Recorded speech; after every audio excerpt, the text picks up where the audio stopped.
Dave, we're ready to go. You ready? Good, thank you. Okay, I'm gonna call the February 11th version of Downtown Facilities Committee to order. At 3:04 according to my clock.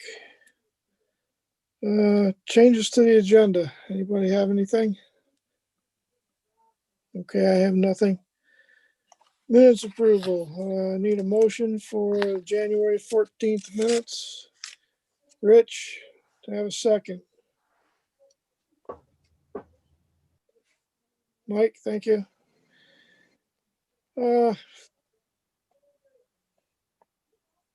Any conversation about those?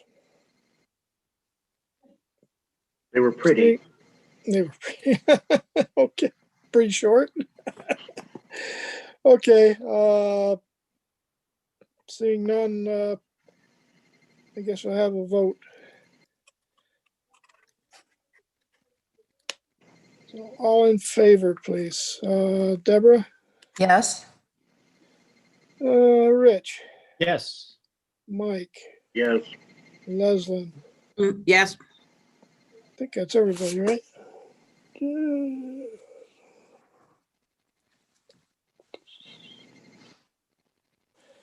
And me, I'm a yes. Other than that, yes. Okay, so the minutes are unanimous. Chair's report. The only thing I have to report is I'm still waiting on further information from Jason and everybody on what we're doing and where we're at. So I guess without further ado, we'll proceed to that. So Jason, is there any updates that you want to talk about right now? You're muted, Jason. I know. I'm only done the thanks, Han. I have my own cup. I'm sorry. I don't have anything to update you. I'm sorry. Nothing in open session. Okay. Okay, given that, I guess at this time, I'm going to ask for a motion to go into executive session. Dave, Yes. Maddie Tormato is on the meeting. I don't know if she wanted to make a statement or anything. Yeah, we were going to try to just make sure we confirmed where her property was, Dave, at 130 East Court Street. Okay, so noted. And I was trying to open up the assessment department ImageMate so we could look at a map, but it won't open on my computer. So it's being unhelpful. Yeah, sorry, our firewall went down. I have another way to get into it if you'd want to see it on screen. If it wouldn't be a lot of trouble, if we could just pull it up for a moment on a shared screen so everybody could just see the properties, that would be great. Hey, go ahead, Jay.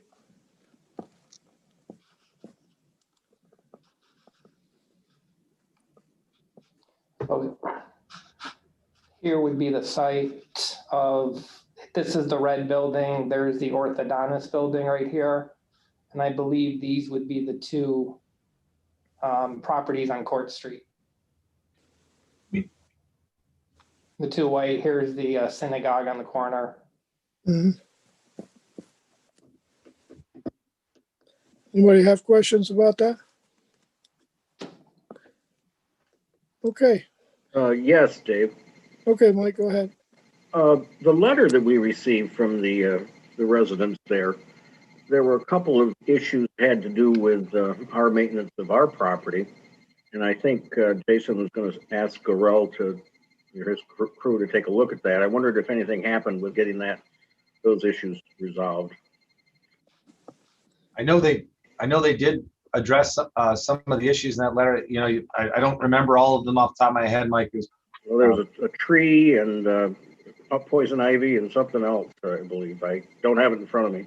I know when I can follow up to see what happened. I know when we got the letter, I talked to Arel that day or the next day, and he had some crews going over there taking a look at some of the stuff. But this was a few months ago, was it not? It might have been before winter. No. There was a recent one regarding snow shoveling on Sears Street, and I would say Arel's team got on it really quickly. I thought Ralph was on the call, is he not? Yeah, he is on here. Oh, he is. There it is. Yes, I'm here. Oh, Yeah, the shoveling of the sidewalk on Sears Street, that was taken care of. That was forgotten that one day, but we spoke with the individual and he's taken care of it since. The poison ivy we took care of summer, late fall. It's from a tree that's not on our property, so we're limited on what we can do. So we've done the best we can.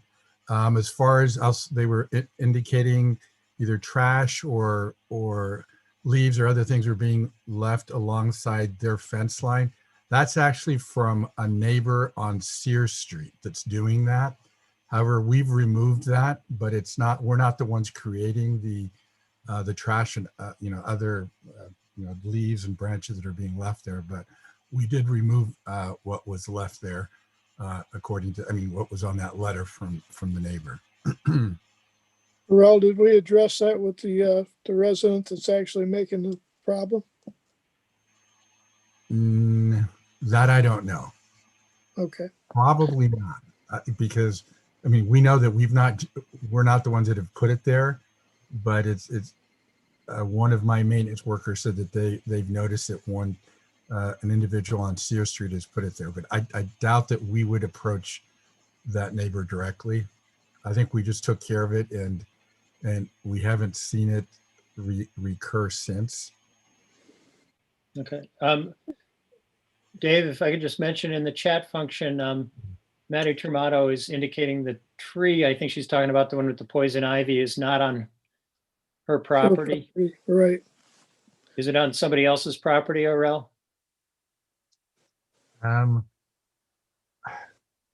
I've got to go back and talk to Dana because I know that we removed as much as we could without going into someone else's property. So maybe it's that we couldn't go further to remove more of the poison ivy without going into that adjoining property. Maybe that was the case. All right. Well, we should try to find out.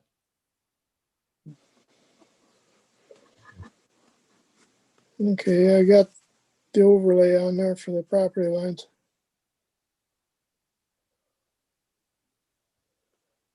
Dave, I have my hand up. Those property lines are very helpful. I wasn't sure if, and now I see it is, that the property we've bought is, that does hit the way backyard. Right. That's very helpful. Thank you. Okay, anybody have anything else on the subject? No. Thanks, Dave. Yeah, thank you. Thanks, Maddie, for your help. Okay, I guess at this point, we need to go to executive session so we can discuss other issues. So, Katrina, let me know when we're shut down here to the point where we can do that. What's the basis for the Dave, we need motion. session? Yeah, that's right. We need a motion. I'm sorry. Forget about that all the time. We need a basis for the session before we can make a motion. Other real estate issues. Okay, I would move. I'll second. Thank you. All in favor? Aye. Deb, Aye. Rich, Yes. Mike, Yes. Leslin, Yes. and I'm a yes. So that's unanimous. Okay, just to give me a second and I will go ahead and stop the recording. Okay. And we're gonna have to ask Maddie Tramato to leave.